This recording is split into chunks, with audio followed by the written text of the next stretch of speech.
Hi எல்லாரும் எப்படி இருக்கீங்க? மற்ற விஷயத்துலலாம் சண்டை போட்டுக்கிறது. ஆனால் இதில் மட்டும் பார்த்தீங்களா எவ்வளோ ஒத்துமைன்னு.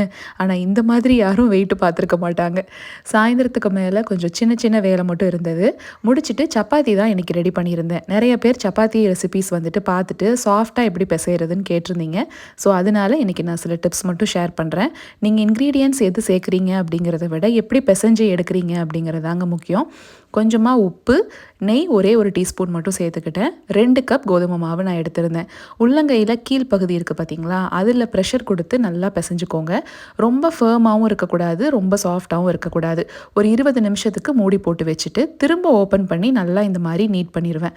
கொதிக்கிற தண்ணியெல்லாம் தேவைப்படாது, கொஞ்சம் வெது வெதுப்பாக இருந்தாவே போதும். இந்த மாதிரி ஒவ்வொரு உருண்டையுமே உருட்டி கிராக் இல்லாமல் எடுத்துட்டு எப்பவும் போலவே திரட்டி எடுத்துக்கிட்டோன்னா ஒட்டவே ஒட்டாது. நீங்கள் அடுக்கி வச்சாலும். குருமா ரெசிபி ஏற்கனவே நம்ம சேனல் பிளேலிஸ்ட்டில் இருக்குது. சரிங்க, நம்ம நாளைக்கு ஒரு ஷார்ட்ஸில் பார்க்கலாங்களா?